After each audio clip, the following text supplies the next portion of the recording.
व्याप्तं येन चराचरं तत्पदं दर्शितं येन तस्मै श्री गुरवे नमः.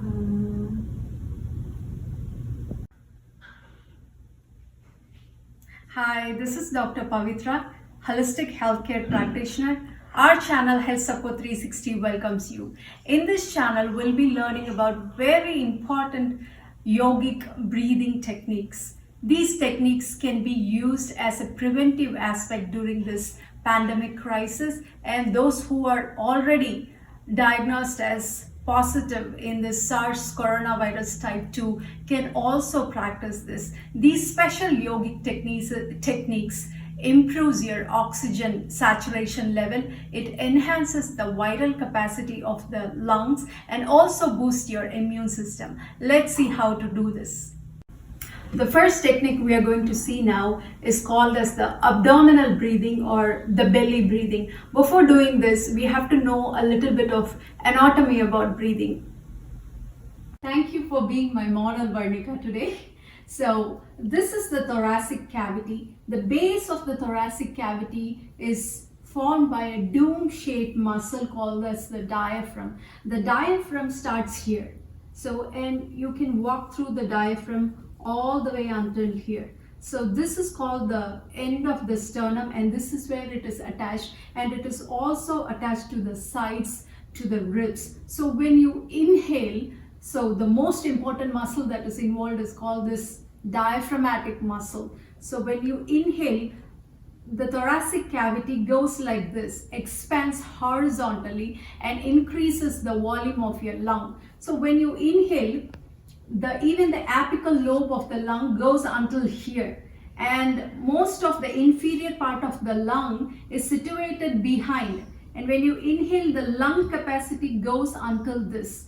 So this is where most of the oxygen saturation happens. So we need to involve these core abdominal muscles and the diaphragmatic muscles to get the most out of your breathing. And let's see how to do it now.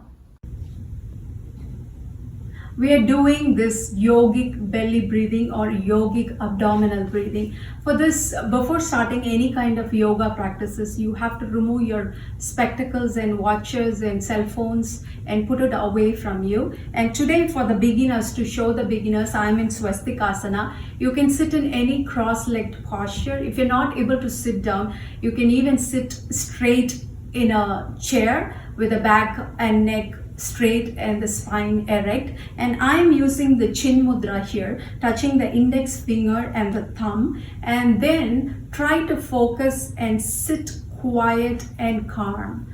The first breathing technique we are going to do now is the yogic abdominal breathing or the belly breathing. In this special technique, we are going to learn to involve these diaphragm muscles and also the core muscles. When you involve these core muscles, the lung capacity increases and the maximum capacity of the oxygen saturation happens. Let's see how to do it now. So you can put your right hand on the belly to see and understand the right kind of breathing. So when you inhale, the stomach becomes like a balloon and bloats out a little bit. And then when you exhale, you tuck in your abdominal muscles. So when you tuck in the abdominal muscles, it pushes the diaphragm little upwards, and that is when the inferior lobes of the lungs can be squeezed completely, and the exhalation happens to the maximum level. Only when the exhalation happens, the next inhalation you take you will be able to absorb much oxygen, and the rate of oxygen saturation can happen to the most. Tirumular in his Tirumandiram has suggested or recommended to do the inhalation for 16 counts and exhalation for 32 counts. For the beginners, we are taking that inspiration and doing the ratio of 1:2. So say suppose if you are doing the inhalation for 5 counts, you need to do the exhalation slowly for 10 counts. So this is the mantra or the motto of any kind of yogic techniques. So beginners can do this ratio, and then when you get the hang of it, slowly you can implement and include and increase the ratio, and then you can include the kumbhaka or hold of breath or breath retention. So let's do this abdominal breathing in this posture now. When you fold the legs like this, the abdominal muscles is totally relaxed and the blood flows.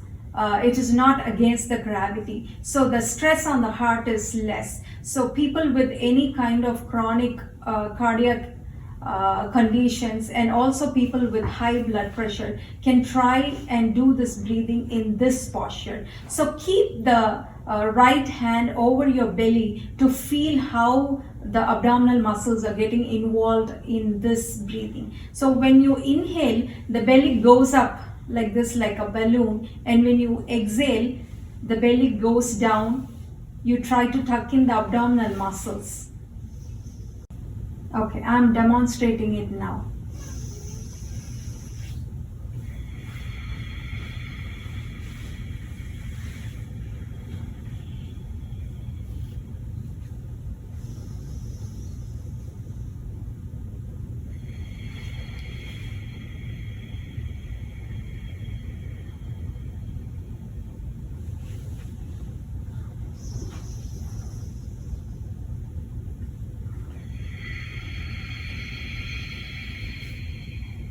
Now let's see how to implement this belly breathing to our kids in a playful way. You can ask the kids to blow a candle. You can simulate the situation, or you can even light up a candle and ask them to blow it.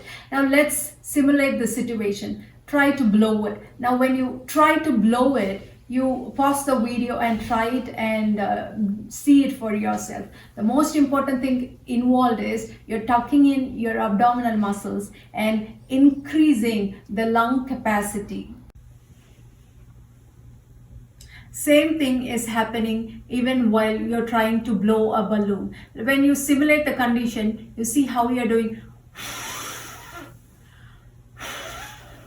So the core muscles are involved, and it pushes the diaphragm upwards and enhances the exhalation. Only when the exhalation has happened to the maximum capacity, the next inhalation you're trying to take will happen to the maximum level. So even blowing the balloon is given as a postnatal treatment after vaginal birth. The ladies are given this kind of treatment to increase the lung capacity and tone the vital muscles, the abdominal muscles in many countries.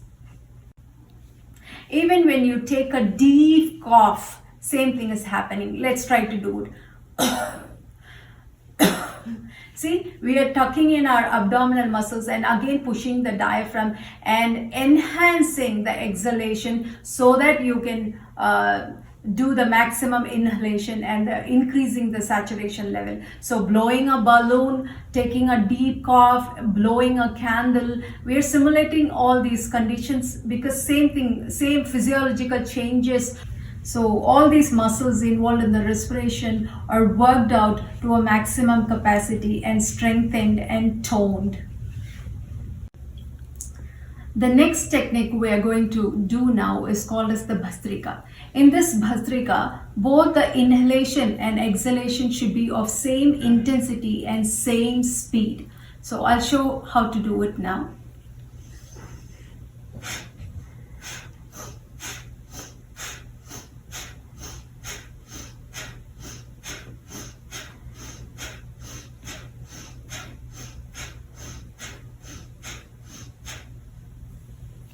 So the beginners can start slowly as I demonstrated now, and then slowly build up the force or the intensity and speed according to your own pace. So each cycle when you do can be, you can start it with, maybe with 30 repetitions or 60 repetitions if you don't have any medical conditions and if you're not taking any medicines for diabetes or hypertension. If you are diabetic or hypertension, you have high blood pressure or suffering from any chronic heart conditions, or you're undergone any heart surgery, I'll show you a different posture to try this. So these has to be done with slowly, very slowly. So any kind of pranayamas or breathing techniques should always be done under a supervision of an expert or an yoga doctor. But during this situation, during lockdown, we don't have access to these facilities.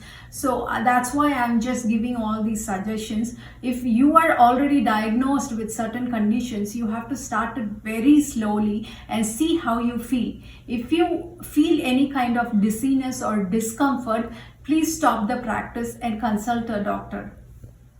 Now I will show you a different version of this Bhastrika now.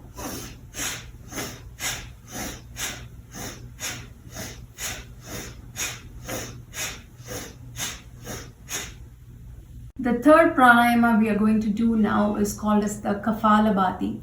So this Kapalabhati here, we have to concentrate on forceful exhalation, forceful bouts of exhalation. I'll show you how to do it.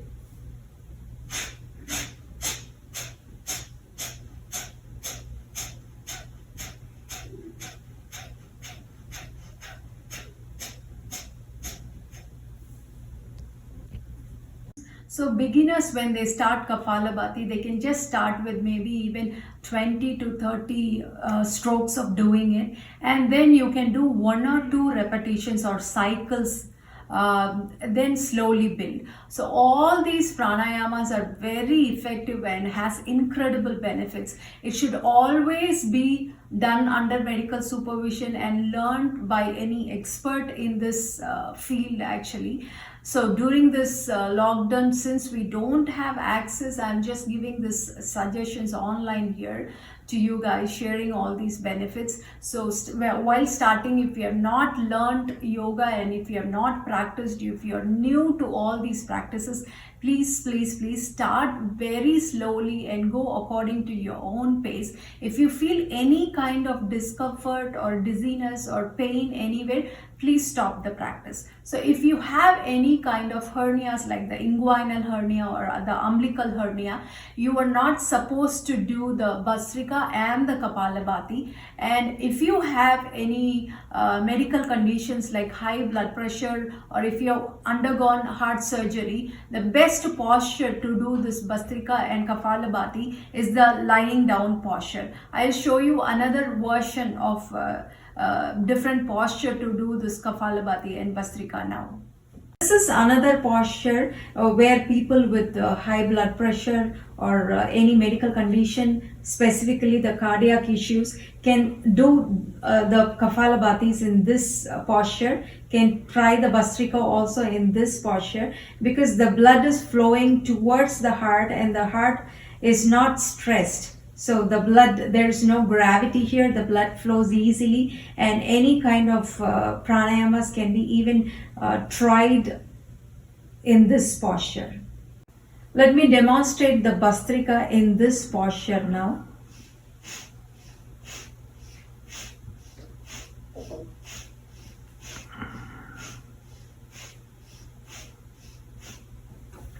So involving the abdominal muscles, tucking it in while exhalation, and using your diaphragm during your breathing increases your vital capacity and enhances the oxygen saturation level. So during this oxygen saturation, the hemoglobin in the blood is saturated with oxygen, and when this blood supply reaches your whole body and oxygenates your entire system. Make yourself 10 minutes to practice these incredible yogic techniques and benefit from it. And this is a very important tool to fight this coronavirus. So if you need more guidance, you can visit our website www.healthsupport360.com and book an online appointment or consultation with us. We have one-on-one yogic techniques services available. Remember, how we breathe is how we live. Namaste.